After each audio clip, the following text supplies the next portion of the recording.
Vous êtes sur la chaîne 2, vous avez raison et c'est l'heure de vous informer. Infocité, le journal de l'info de proximité sur la 95.2. Au sommaire de cette édition, la foire artisanale et agricole Ségouar a ouvert ses portes ce mardi 4 février 2025. Plus de 350 000 festivaliers sont attendus pour l'occasion dans la capitale des Balanzans. Nous y reviendrons au cours de cette édition avec notre envoyé spécial. Dans le dossier du jour, nous vous amenons dans un tout nouveau quartier appelé Kobalakura. Il est situé dans la commune de Baguineda, précisément dans la région du Koulikoro. Vous entendrez le témoignage du chef de village et celui des habitants sur le quartier à suivre. Et enfin, Infocité, c'est aussi l'indispensable tour d'horizon de l'actualité internationale. Et elle sera développée ici même en direct dans ces studios par Ibrahima Souri Traoré. Voilà pour le sommaire, tout de suite l'essentiel. Jeudi 6 février 2025, mesdames et messieurs, bonjour à toutes et à tous, ravi de vous retrouver et soyez les bienvenus dans cette édition présentée par Omar Sissoko et mise en onde par Malik Kansaï. L'Agence des technologies de l'information et de la communication AGETIC tient depuis ce matin la 20e session de son conseil d'administration ici à Bamako. Courant 2024, l'AGETIC a assuré l'entretien et l'extension du réseau intranet à de nouvelles structures, le développement et le déploiement d'applications dans les structures interconnectées, la formation et l'assistance des agents de l'administration. Les administrateurs examinent en plus des rapports d'activité financiers le projet de budget de 2025 qui s'élève à un montant de 2 986 779 000 francs CFA, soit une augmentation de 2,51% par rapport au budget de 2024. Ce montant est destiné à la prise en charge des activités programmées pour l'atteinte des objectifs assignés, précise le président du conseil d'administration. C'est l'une des rencontres culturelles et artisanales les plus importantes du Mali. Il s'agit de la foire agricole et artisanale Ségouar en partenariat avec le festival sur le Niger. Véritable hub culturel, cette foire met en lumière le savoir-faire artisanal et artistique malien dans plusieurs domaines. Plus qu'un festival, cet événement représente une manne financière colossale pour la région de Ségou avec plus de 400 artisans et créateurs et plus de 350 visiteurs venus de plusieurs pays. Pour rappel, l'ouverture de la rencontre a été faite par le ministre en charge de la culture du Mali, accompagné de ses homologues du Burkina Faso et du Niger. Envoyé spécial Moussa Kamara pour la chaîne 2. La foire artisanale et agricole, désormais dans l'agenda des Ségou Art Festival sur le Niger, est organisée par le Conseil pour l'économie locale en partenariat avec la Fondation du Festival sur le Niger. Située sur les berges du fleuve Niger, elle magnifie l'artisanat dans toute sa diversité.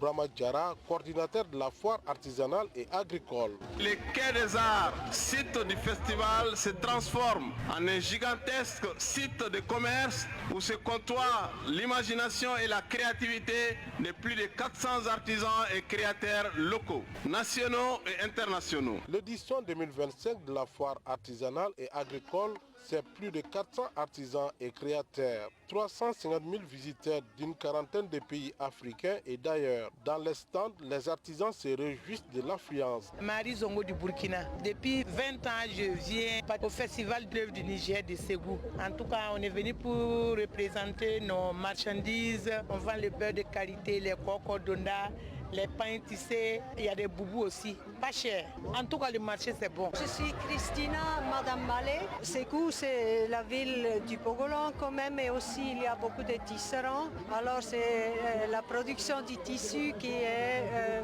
centralisée à Ségou. On a commencé avec les écharpes, ça c'est le numéro 1. Et après on a aussi des habits à porter pour les hommes, les chemises, pour les femmes des t-shirts. Les festivaliers et populations de Ségou saluent et apprécient cette initiative qui sert de trait d'union entre la culture, l'artisanat et l'économie. Maki Garba Niger. Les produits, il y en a quand même en quantité comme en qualité. Je pense qu'on se retrouve. Il y a de la production locale et il y a de la production sous-régionale. C'est bien quand on voit la création de nos artisans, de nos artistes. En tout cas, de tous ces créateurs-là, il y a des produits qui surprennent par leur qualité. C'est Abou Tandina. C'est la première fois que je viens dans un festival. Avec toutes les difficultés, les prix sont abordables et je suis content aussi. La foire artisanale et agricole reste ici un espace d'échange et de partage d'expériences qui stimule l'innovation et la créativité. Elle se poursuit jusqu'au 9 février prochain. Ségou Moussa Kamara pour la chaîne 2. Oui, vive la culture malienne et vive la foire artisanale de Ségou. Sur un tout autre plan, lancement ce mardi au Palais des Sports Salamatou Maïga du projet de soutien aux familles vulnérables et aux personnes en situation d'handicap par Qatar Charity. L'équipe de la chaîne 2 dirigée par Mamadou Doumbia était présente à cette rencontre caritative. Reportage.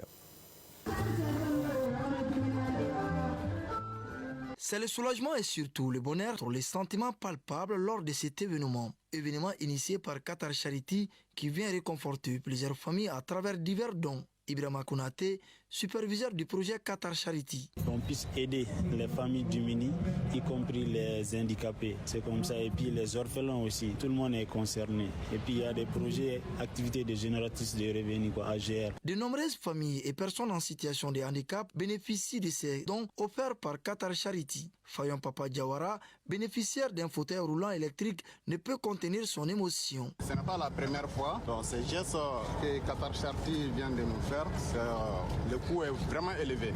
Mais si nous voyons que tous ces biens sont destinés à nous, ça doit nous aider, ça doit nous montrer vraiment que les pays et ses partenaires sont à côté de nous pour remonter les difficultés que nous avons aujourd'hui. Aminata Koulibaly, orpheline. Nous sommes très contents.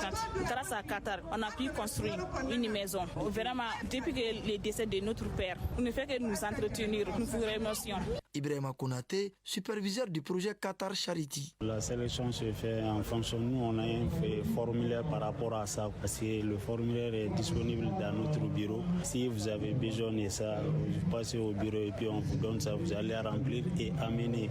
En ce moment, nous, on traduit et puis on envoie au Qatar. Les matériels offerts par Qatar Charity permettront aux bénéficiaires de vivre dans de meilleures conditions et pour certains d'acquérir davantage d'indépendance. Grand merci au Royaume du Qatar à travers Qatar Charity. Autre dossier culturel de cette édition. En effet, vendredi 31 janvier, l'artiste Souleymane Tounkara, communément appelé Didier Solo, en collaboration avec la jeunesse de la commune 4, a réuni ses fans autour d'un concert au nom des forces armées du Mali à l'hôtel Colombe situé à Amdalaï AC 2000 de Bamako. Mohamed Bari. Dans une atmosphère festive, riche en son et lumière, les fans de Souleymane Tounkara, alias Didier Solo, se sont réunis pour ce concert. Un spectacle pour célébrer nos forces armées maliennes.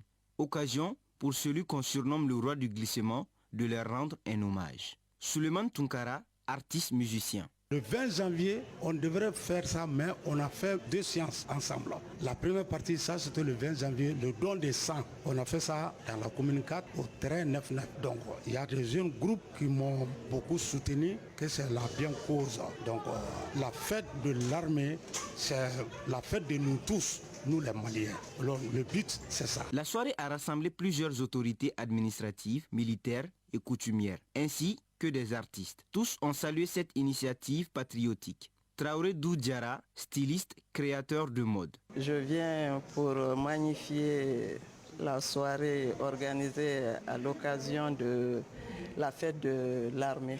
Étant moi-même maman de militaire, je félicite nos vaillants militaires qui se donnent âme et corps pour couvrir la sécurité du territoire malien. Kone Kadidjatou Sangare, spectatrice. C'est très important, cet événement, je le salue vraiment.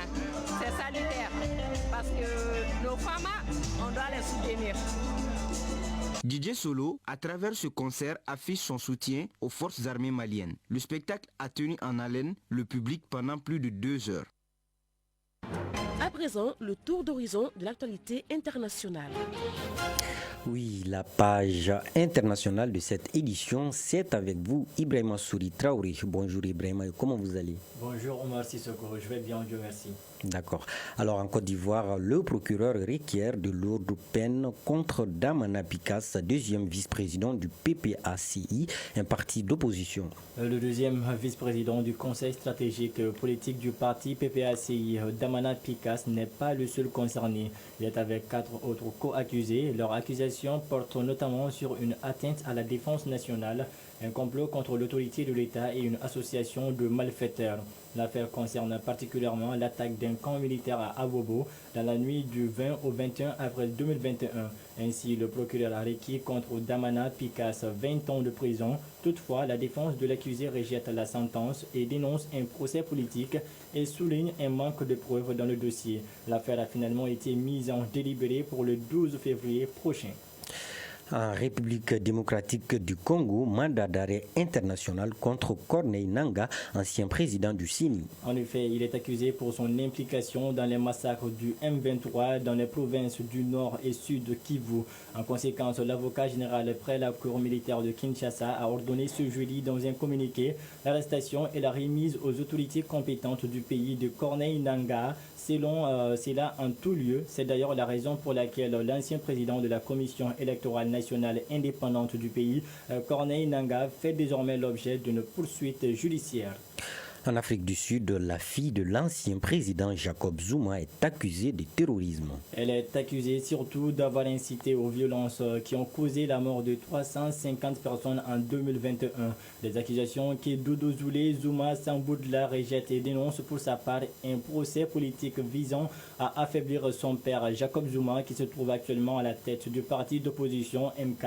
Quand même, la justice lui reproche d'avoir utilisé les réseaux sociaux pour exprimer son soutien à Jacob Zuma lors des troubles de 2021, de faits réprimés par la loi sud-africaine et pouvant être qualifiés d'actes de terrorisme. En outre, l'affaire a été transférée à la haute cour de Durban où la fille de Jacob Zuma comparaîtra le 20 mars prochain, Omar Sissoko. C'est tout, Sori? Oui, je sais.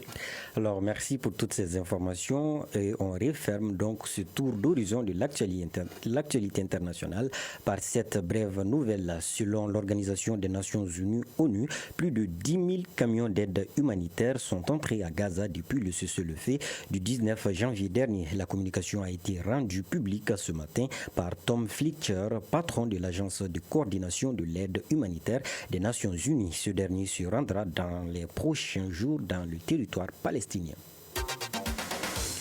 De retour dans l'actualité nationale pour vous amener dans un quartier assez peu connu. Il se nomme Kobalakura. C'est un nouveau quartier situé dans la commune urbaine de Baguineda, dans la région de Koulikoro. Bénéficiant d'une zone boisée, les habitants se réjouissent du climat frais et doux propice à des activités de jardinage. Cette forte présence de la nature est aussi un rempart qui protège le quartier des tracasseries légendaires connues des grandes villes. Malgré les défis, les populations de Kobalakura reste résiliente et tournée vers un avenir prometteur. Une journée à Kobalakura, c'est un reportage signé Aïssata Touré. Ici, c'est Kobalakura, un tout nouveau quartier situé dans la commune de Baguineda, région de Koulikoro. Il est limité à l'est par Nyamana, à l'ouest par Baguineda, au sud par Nimizat et au nord par Moribabougou. Autrefois un village, Kobalakura est aujourd'hui un petit quartier. Il bénéficie de nos jours des services essentiels. Gossou Diara, chef du quartier de Kobalakura. Le village de Kobalakura existe depuis l'arrivée des colons blancs. Kobala a été fondé par ces colons. Je ne peux pas dire grand-chose sur les chefs de village qui m'ont précédé, mais à ce que je sache, il y en a eu avant moi et je suis le 6e. Lorsque j'ai été nommé chef du village, la situation n'était pas du tout comme elle se présente maintenant. Et c'est aussi par la grâce de Dieu que j'ai pu nouer des relations, toutes choses qui ont permis d'avoir de l'électricité et de l'eau.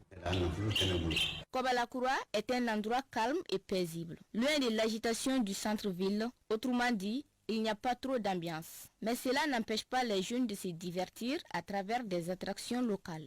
Ali Sissé, habitant de Kobalakura. Dans ce quartier, c'est la tranquillité due à l'absence du bruit intense, de la circulation comme en ville. De plus, la présence de nombreux arbres rend l'endroit plus frais et agréable, même pendant les périodes de chaleur. Les lieux d'attraction à Kobalakura sont les terrains sportifs, les événements dans le foyer des jeunes. Christophe Nantoumé, étudiant. Ils lavent sur le rivage et après les jeunes font du grain auprès des manguiers, certains font du barbecue. Donc c'est un endroit très attractif.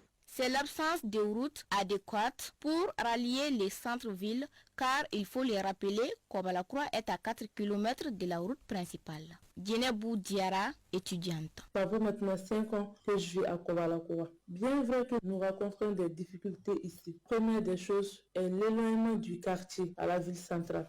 Pour atteindre le goudron, il faut un moyen de déplacement très efficace. Qu'à cela ne tienne, les habitants commencent à développer un amour pour leur cher Kobalakura. Salif Guindo, jeune entrepreneur. On est là depuis à peu près 13 ans. On s'est adapté avec l'environnement. J'ai vraiment aimé l'environnement. Grâce à Kobalakura, j'ai réfléchi à des petits jardins. Ça me rapporte un peu quoi en fait. Puisqu'ici, nous étions en ville, il n'y a pas assez d'espace pour faire ce genre de trucs. Donc ici, on a beaucoup d'espace. Kobalakura, entre son attraction calme et ses défis, reste un symbole de résilience et un nid paradisiaque pour ses habitants. Venez y faire un tour. Oui, voilà qui est bien dit, Aïssata. Allez-y faire un tour à Kobalakura. Mais avant de prendre la route, patientez le temps de connaître la couleur du temps.